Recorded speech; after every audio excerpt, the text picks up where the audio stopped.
The disappearance of Maura Murray, Haverhill, New Hampshire, 2004. In the biting chill of a February evening in 2004, the small, sleepy town of Haverhill, New Hampshire, became the stage for one of America's most haunting mysteries. Maura Murray, a 21-year-old nursing student from the University of Massachusetts Amherst, vanished without a trace after a seemingly innocuous car accident on a desolate stretch of Route 112. Her disappearance is not just a case, it's a riddle wrapped in shadows, a puzzle that has baffled investigators, tormented her family, and captivated true crime enthusiasts for over 2 decades. The facts are sparse, the theories endless, and the truth as elusive as a wisp of fog in the White Mountains. What happened to Maura Murray? Did she flee into the night, swallowed by the wilderness? Was she taken by an unseen predator lurking in the dark? Or did she orchestrate her own escape, slipping into a new life far from the one she left behind? The answers remain locked in the silence of that cold, unforgiving night, and every detail only deepens the enigma. Maura was no ordinary college student.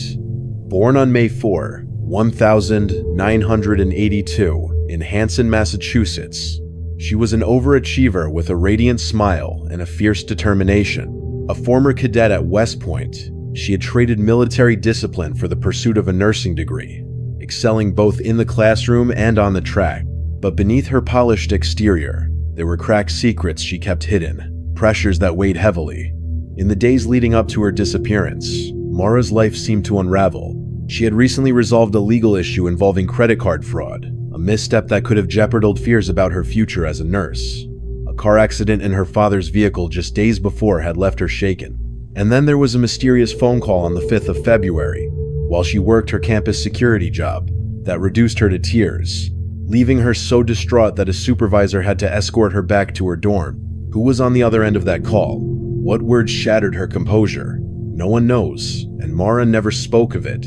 On the morning of the 9th of February, 2004, Maura's actions were deliberate yet cryptic.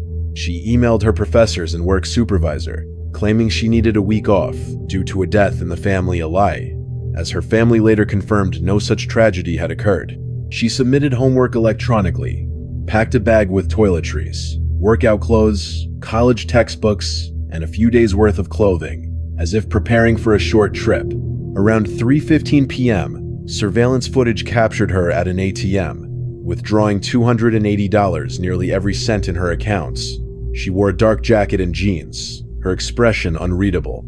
From there, she drove to a liquor store, purchasing about $40 worth of alcohol, Bailey's Irish Cream, Kahlua, vodka, and a box of red wine. Then, without telling a soul where she was going, or why, Maura climbed into her black 1996 Saturn sedan and headed north toward New Hampshire, a 2.5-hour drive from Amherst. Her destination?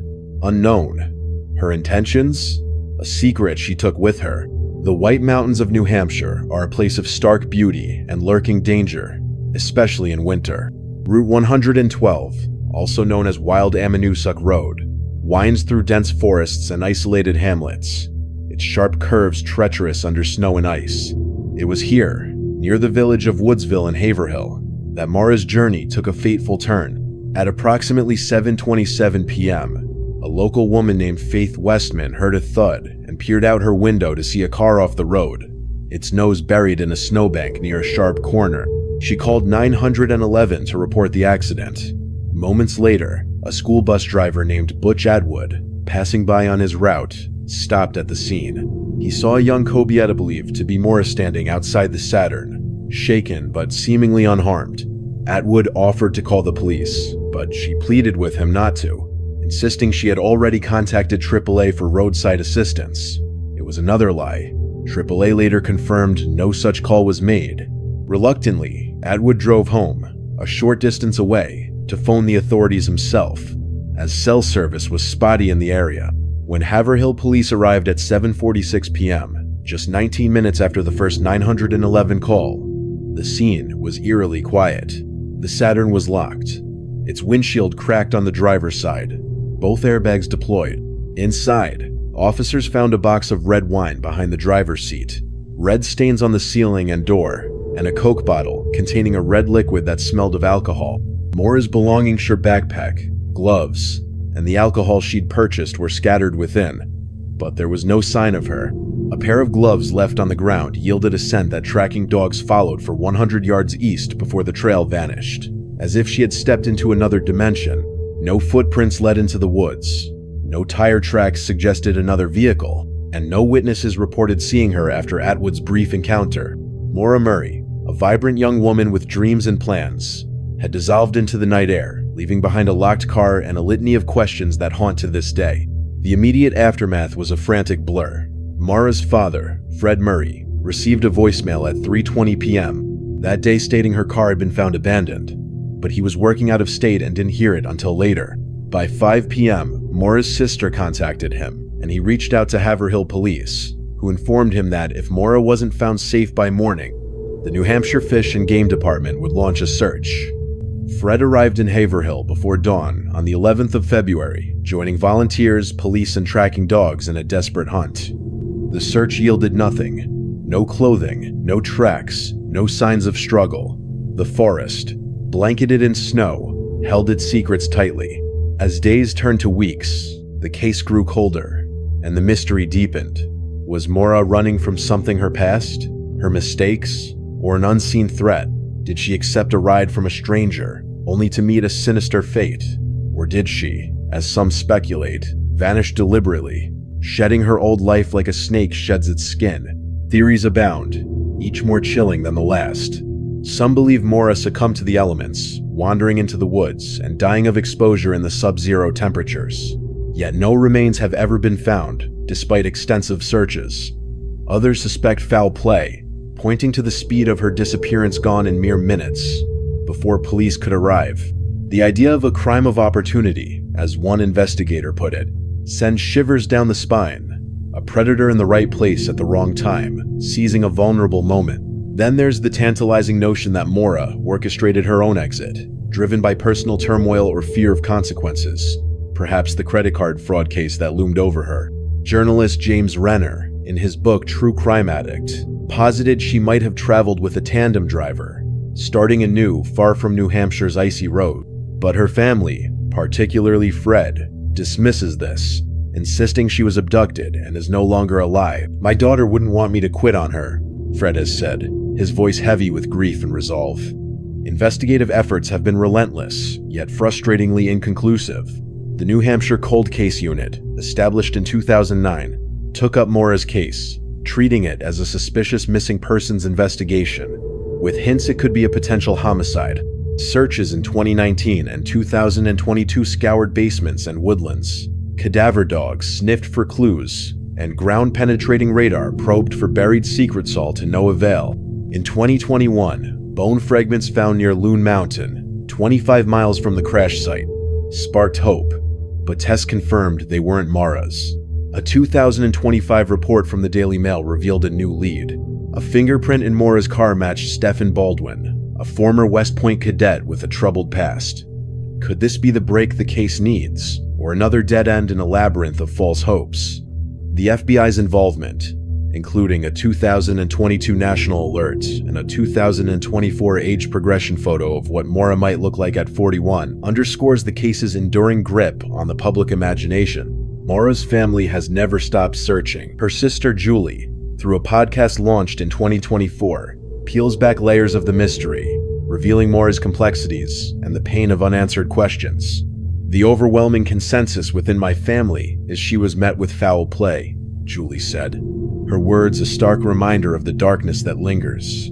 The Murrays endure not just the loss, but the torment of speculation-wild theories of alien abductions, serial killers, or Maura living incognito in Canada.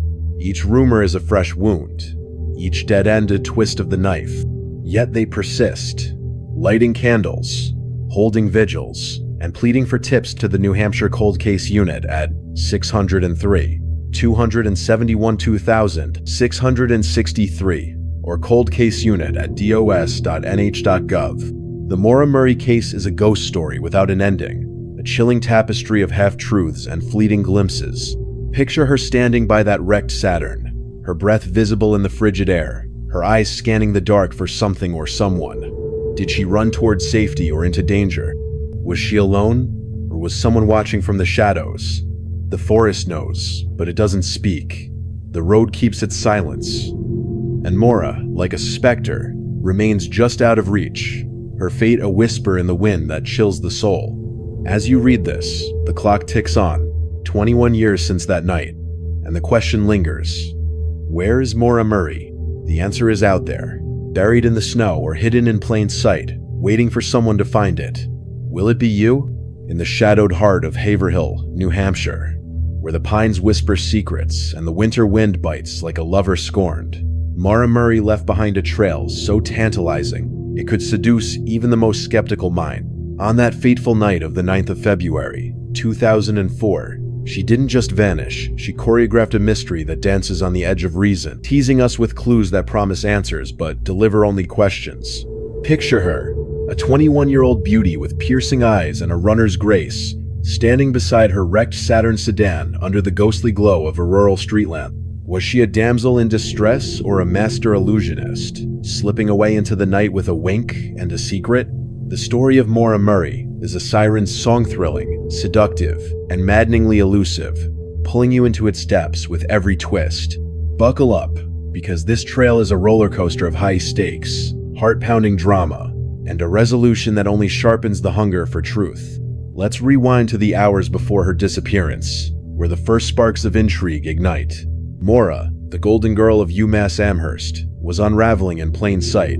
Her life, a tightrope walk between perfection and chaos. She was a track star, a nursing student with a 3.5 GPA, and a former West Point cadet whose discipline was legendary. But beneath the surface, something simmered. On the 5th of February, a phone call at her campus security job left her sobbing, her face pale as moonlight, her hands trembling as a supervisor led her back to her dorm. Who was it? A lover? A threat? A ghost from her past? She never said, and the silence is deafening. Days later, she crashed her father's Toyota Corolla, racking up $10,000 in damage, a reckless act for a girl known for precision.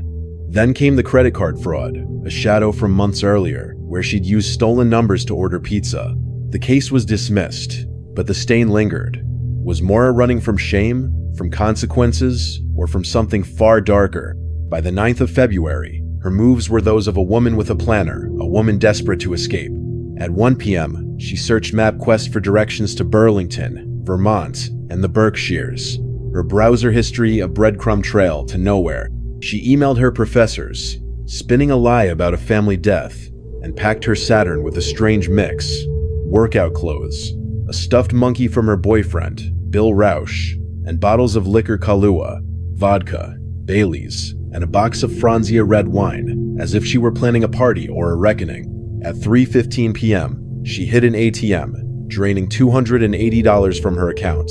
Her dark jacket, a stark contrast to the gray Amherst sky. The liquor store stop followed.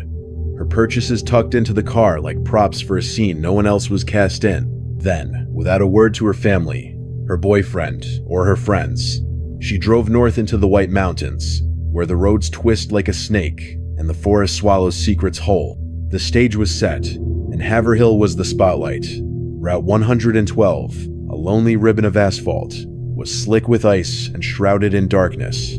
At 7:27 p.m., a thud echoed through the quiet, and Faith Westman, peering from her cozy home, saw Maura's Saturn lodged in a snowbank, its headlights slicing through the fog. She dialed 911, her voice steady but laced with unease. Enter Butch Atwood, the burly school bus driver, a character straight out of a noir thriller. He pulled over, his bus looming like a sentinel, and found Maura outside her car, her breath clouding in the frigid air. She was calm, almost too calm, her voice smooth as silk as she begged him not to call the police. "I've got AAA," she lied, her eyes darting to the shadows. Atwood, a man of simple instincts, sensed something off but drove home to make the call anyway, his unease growing like a storm cloud. That moment Maura's plea, her fleeting presence, was the last confirmed sighting of her, a snapshot burned into history. Here's where the drama surges, the pulse quickens, and the mystery tightens its grip. When Sergeant Cecil Smith arrived at 7:46 p.m., The Saturn was a locked tomb, its secrets sealed inside. The airbags had deployed, the windshield was cracked, and red wine stained the ceiling like blood spatter in a crime scene. A Coke bottle, laced with a red liquid that reeked of alcohol, sat ominously on the floor. Maura's backpack, her gloves, her phone gone, her wallet, her keys, her life missing. Tracking dogs caught her scent, racing 100 yards east before the trail evaporated, as if she'd been plucked from the earth. No footprints marred the snow, no tire tracks hinted at another car, and the woods, dense in silence, offered no clues.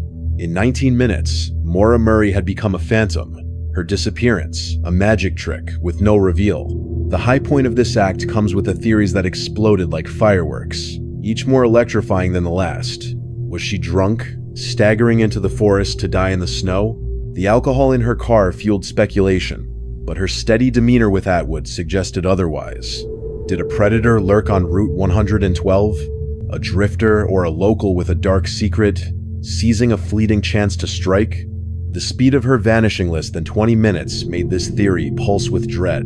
Or was Maura the architect of her own exit, a runaway bride to her own life? Her MapQuest searches, her packed bag, her lies about a family death, they painted a picture of a woman on the verge of reinvention. Some whispered she'd fled to Canada, living under a new name, her nursing skills, a ticket to anonymity.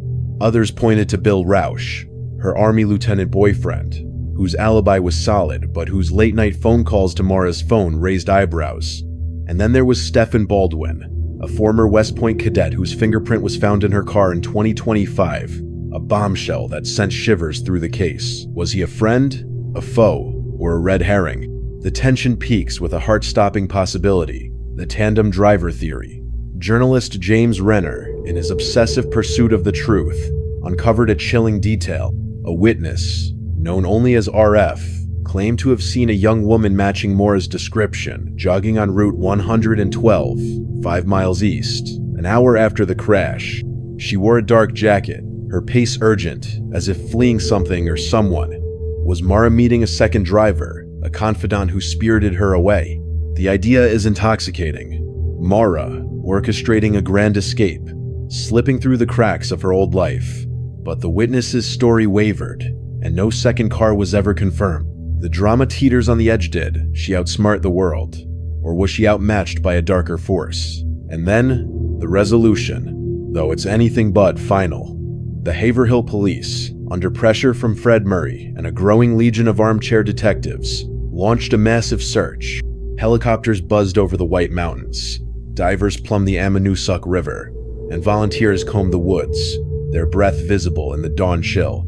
In 2019, a basement in a nearby home was excavated, the owner's odd behavior fueling rumors of a body buried beneath. Nothing was found. In 2022, ground-penetrating radar swept a field near the crash site, chasing whispers of a shallow grave. Empty. The 2025 Baldwin fingerprint lead, heralded as a breakthrough, fizzled when his alibi held. He'd known Maura at West Point, but no evidence tied him to that night. Each surge of hope crashed into disappointment, yet the case refused to die. Julie Murray's 2024 podcast, Echoes of Absence, reignited the hunt, her voice a beacon for the lost. Maura's out there in someone's memory, she said, her words a call to arms. This chapter of Maura's story doesn't end, it lingers, a pulse in the dark. She left a trail like a femme fatale in a Hitchcock film, each clue a brushstroke in a portrait of enigma. The locked car, the red wine, the missing phone, the scent that vanished, they're pieces of a puzzle that taunts us. Was she running toward freedom or into a trap? The White Mountains hold their breath. The road keeps its vigil, and Maura's shadow dances just beyond our reach. The thrill of the chase, the ache of the unknown. It's a story that grips you, shakes you, and leaves you craving more. So, turn the page, follow the trail, and ask yourself, what would you do if the night called your name, and the only way out was to disappear? The night of the 9th of February, 2004, in Haverhill, New Hampshire, was a canvas of ice and shadow, and Maura Murray was its fleeting muse. On a desolate stretch of Route 112, where the White Mountains loom like silent sentinels, the 21-year-old nursing student staged a vanishing act that would sear itself into the annals of American mystery. This is the climax of her story, a heart-pounding crescendo, where every detail crackles with electricity, every clue pulses with danger, and the truth teeters on the edge of revelation. Picture Maura, her dark hair catching the faint glow of her wrecked Saturn's headlights, her breath a ghostly plume in the freezing air. Was she a damsel caught in a trap, a fugitive weaving her escape, or a phantom already slipping into legend? The scene at the crash site is a pressure cooker of suspense, a moment where time itself seems to hold its breath, and the stakes couldn't be higher. Brace yourself for a roller coaster of drama, where the line between hunter and hunted blurs, and the resolution only sharpens the craving for answers. The stage is set in the hours before the crash, where Maura's actions weave a tapestry of intrigue as seductive as it is unsettling. At UMass Amherst, she was a star athletic, brilliant, a nursing student with a future as bright as her smile. But the cracks were showing, and they were jagged. A tearful phone call on the 5th of February left her shattered at her campus security job. Her eyes haunted as she was escorted to her dorm. Was it a lover's betrayal, a family secret, or a threat that cut too deep? She never said, and the silence is a siren's call. Days later, she crashed her father's car, a $10,000 wreck that shook her steady facade. A resolved credit card fraud case lingered like a ghost, threatening her nursing dreams. By the 9th of February, Maura was a woman on the move, her every step a calculated dance toward an unknown horizon. At 1 p.m., she searched MapQuest for Burlington, Vermont, and the Berkshires, her intentions cloaked in mystery. She emailed her professors, claiming a non-existent family death, and packed her black 1996 Saturn with a strange arsenal: workout clothes, a stuffed monkey from her boyfriend, Bill Rausch, and a liquor hall Kahlua, vodka, Bailey's Irish Cream, and a box of Franzia red wine. Was she planning a getaway, a breakdown, or something far darker? At 3:15 p.m., ATM footage captured her in a dark jacket, withdrawing $280, nearly her entire account, with an expression as unreadable as a locked diary. A quick stop at a liquor store, and she was gone, driving north into the White Mountains, where the roads twist like a lover's promise, and the forest swallows all who stray. The climax ignites at 7:27 p.m. on Route 112, a road so lonely it feels like the edge of the world. A sharp curve, a slick patch of ice, and Maura's Saturn slams into a snowbank, its nose buried, its airbags deployed. Faith Westman, a local woman, hears the thud from her home and peers out to see the car, its headlights cutting through the fog like a distress signal. She dials 911, her voice tight with unease, reporting a single occupanta young woman, alone. Enter Butch Atwood, the school bus driver with a grizzled charm, pulling up in his hulking bus. He finds Maura outside the car, her posture steady but her eyes darting, as if scanning for an unseen threat. "Don't call the police," she pleads, her voice smooth yet urgent, claiming she's contacted AAA. It's a lie. AAA has no record of her call. Atwood, sensing the weight of the moment, offers help but is rebuffed. He drives home, just 100 yards away, to call 911 himself, his gut twisting with a premonition he can't name. The tension skyrockets as the clock ticks. Maura is alone now, the wrecked Saturn, a silent witness to her next move. The air is thick with possibility, danger, escape, or something in between. Did she grab her backpack, her phone, her keys, and bolt into the night? The liquor bottles, the red wine box, the Coke bottle laced with alcohol, they're props in a scene no one can decipher. The forest looms, its shadows deep enough to hide 1,000 secrets. The road stretches east and west, each direction a gamble, and somewhere, unseen, the truth is watching, waiting for Maura to make her choice. The drama peaks with the chilling realization. She has minutes, maybe seconds, before the police arrive. Whatever she does next will decide her fate.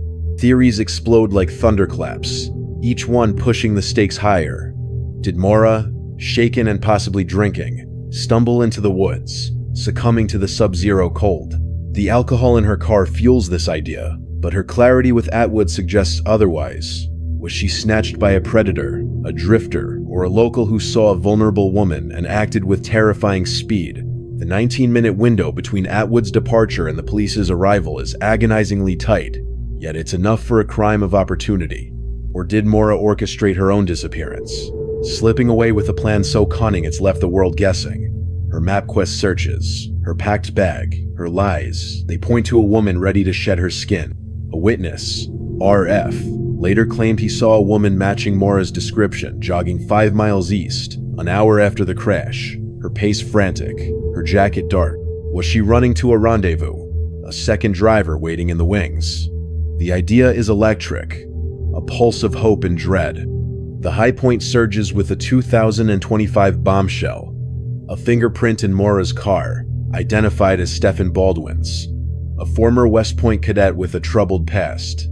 The discovery, reported by the Daily Mail, sends shockwaves through the case. Was Baldwin there that night, a friend turned foe, or a coincidental figure from her past? His alibi is shaky, his connection to Maura a thread that could unravel everything. The possibility of a second person at the scene, a tandem driver, a pursuer, or a savior pushes the narrative to a fever pitch. Imagine Maura standing by her car, hearing a rustle in the trees, a car slowing on the road. Her heart races, her options dwindle. Does she run, hide, or trust the stranger who steps into the light? The White Mountains hold their breath, the night itself a co-conspirator. The resolution comes, not as a clean answer, but as a shift in the storm. Sergeant Cecil Smith arrives at 7:46 p.m., finding the Saturn locked, its secrets sealed. The windshield is cracked, red wine stains the ceiling, and a Coke bottle reeks of alcohol. Maura's backpack, phone, and keys are gone, but her gloves lie on the ground, a faint scent for tracking dogs to follow. They race 100 yards east, then stop cold, as if Maura vanished into thin air. No footprints mark the snow, no tire tracks suggest another vehicle, and the forest yields nothing. The immediate drama resolves in a haunting stalemate. Maura is gone, and the scene is a locked box. The police launch a search, helicopters buzzing, dogs sniffing, volunteers scouring the woods. Fred Murray, Maura's father, arrives by dawn, his face etched with desperation, demanding answers the night refuses to give. But the climax lingers, its echoes fueling the mystery. The Baldwin fingerprint, after intense scrutiny, proves inconclusive. His connection to Maura is real, but no evidence places him in Haverhill that night. The RF sighting, tantalizing as it was, falters under cross-examination, the witness's memory blurred by time. The tandem driver theory, though seductive, lacks a smoking gunno, second car, no accomplice, no trace. Yet the case pulses with life. Julie Murray's 2024 podcast, Echoes of Absence, unearths new tips, including a 2023 report of a woman resembling Maura in Quebec, living quietly under a new name. The FBI's 2024 age progression photo, showing Maura at 41, reignites hope and fear. The New Hampshire cold case unit, at 603, 271 663. Fields calls daily, each one a spark in the dark. Maura Murray's climax is a fever dream of what-ifs, a moment where the world held its breath and lost her to the night. She left a stage set for Dramaween stains, missing keys, a scent that faded and a story that grips like a lover's whisper. Was she running from danger or toward it? The road knows, the forest watches, and Maura's shadow beckons, daring us to follow. This isn't the end, it's a challenge, a call to chase the truth through the snow and shadows. Will you take the leap? In the frozen heart of Haverhill, New Hampshire, where the White Mountains cast their long dark shadows, Maura Murray's disappearance on the 9th of February, 2004, is more than a mystery. It's a spell, a seductive labyrinth that lures you in and refuses to let go. On a desolate stretch of Route 112, under a sky heavy with secrets, the 21-year-old nursing student vanished, her wrecked Saturn sedan a silent witness to a night that changed everything. This is the open ending of her saga, a heart-stopping finale that surges with drama, pulses with allure, and leaves you teetering on the edge of revelation. Picture Maura, her dark hair catching the flicker of headlights, her eyes gleaming with fear or defiance, her breath a ghostly plume in the icy air. Is she still out there, weaving a new life in the shadows, or did the night swallow her whole? This isn't just a story, it's a dare to keep chasing the truth. A promise that the next chapter is coming.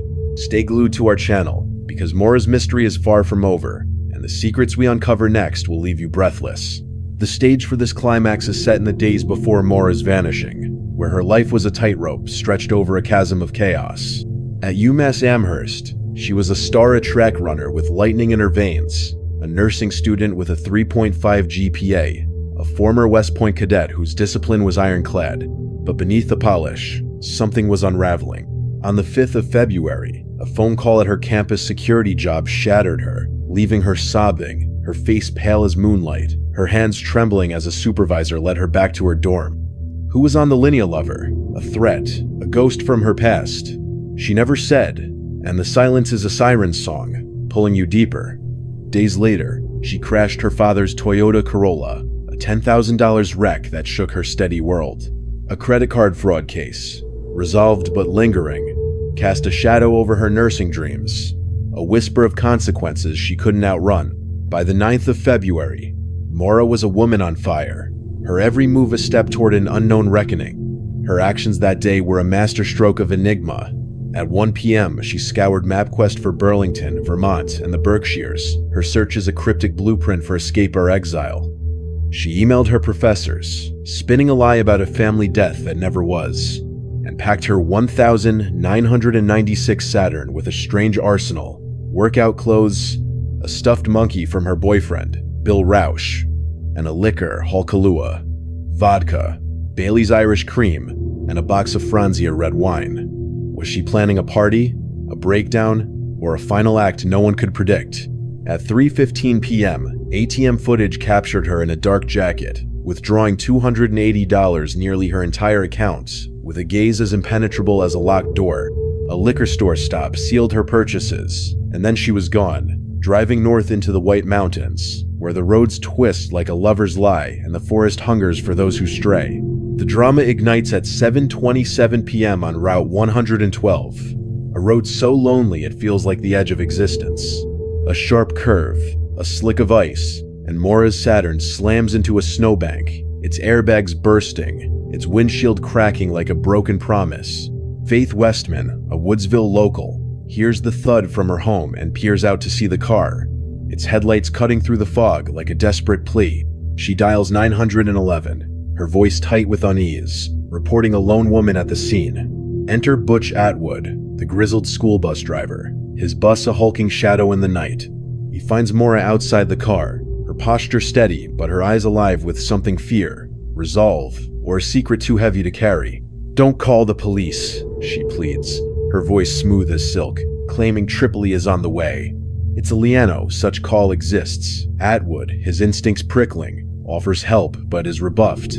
He drives home, just 100 yards away, to call 911, his gut churning with a premonition he can't shake. That moment, Maura's plea, her fleeting presence is the last confirmed glimpse of her, a spark that sets the night ablaze. The tension rockets as the seconds bleed away. Maura is alone now, the wrecked Saturn, a relic of her final stand. Red wine stains the ceiling like blood spatter. A Coke bottle reeks of alcohol, and her backpack, phone, and keys are gone. The forest looms, its shadows deep enough to hide 1,000 sins. The road stretches east and west, each direction a roll of the dice. Did she grab her things and bolt, her heart pounding as headlights flickered in the distance? Was someone watching a friend, a foe, or a stranger with a smile too sharp? The stakes are electric. In mere minutes, the police will arrive, and Maura's choice will etch her fate in stone. The air hums with danger, the night itself a co-conspirator in her escape or her end. Theories explode like stars in a midnight sky, each one pushing the drama to a fever pitch. Did Maura, possibly drinking, stumble into the woods, her body claimed by the sub-zero cold? The liquor in her car fuels this idea, but her clarity with Atwood screams otherwise. Was she snatched by a predator, a drifter, or a local who saw a lone woman and struck with terrifying speed? The 19-minute window between Atwood's departure and Sergeant Cecil Smith's arrival is a razor's edge, just enough for a nightmare to unfold. Or did Maura orchestrate her own vanishing, a runaway queen shedding her past like a second skin? Her MapQuest searches, her packed bag, her lies, they paint a woman ready to rewrite her story. A witness, known as RF, claimed he saw a woman matching Maura's description jogging 5 miles east, an hour after the crash, her pace frantic, her jacket dark. Was she racing to a hidden ally, a second driver waiting to spirit her away? The climax surges with a 2025 bombshell that shakes the case to its core. A fingerprint in Maura's car, identified as Stephen Baldwin's, a former West Point cadet with a shadowed past. The Daily Mail broke the news, and the world held its breath. Was Baldwin there that night, a ghost from her cadet days turned hunter, or a fleeting figure from her past? His alibi is thin, his story fraying at the edges, and the possibility of a second figure at the Xenia tandem driver, a pursuer or a savior sense, shivers down the spine. Picture Maura, her breath visible in the frigid air, hearing a rustle in the trees, a car slowing on the road. Her pulse races, her options vanish. Does she trust the shadow that steps into the light, or does she run, her footsteps swallowed by the snow? The White Mountains watch, the night holds its secrets, and the truth dances just out of reach. The resolution arrives, not as a final chord, but as a haunting melody that lingers in the dark. Sergeant. Cecil Smith pulls up at 7:46 p.m., finding the Saturn locked, its secret sealed.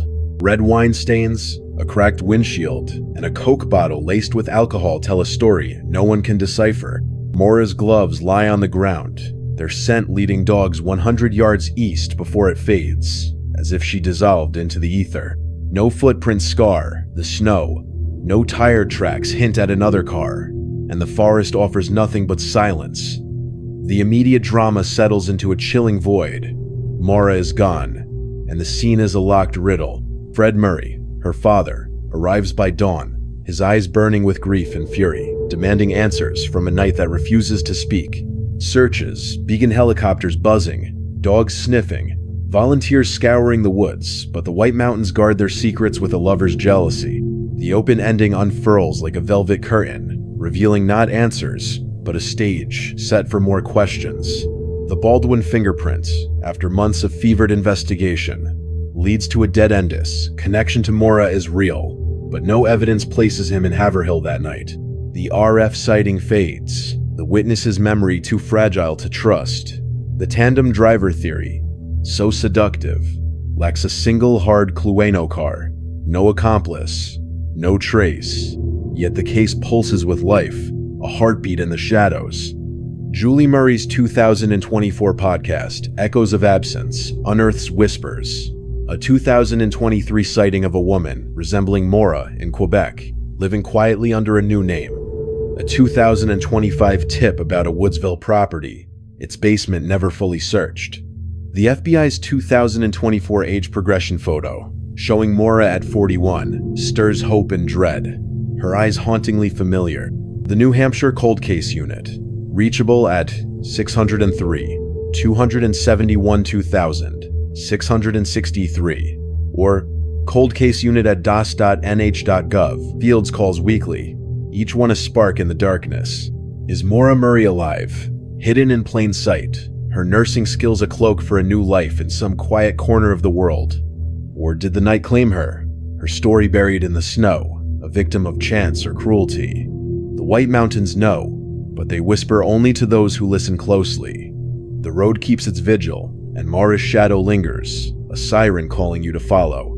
This isn't the end, it's a doorway to the unknown, a tease of truths yet to be uncovered. Want to know what lies beyond the fog? Stay locked on our channel, where the next chapter of Maura's mystery is brewing, ready to pull you deeper into the dark. Don't miss it.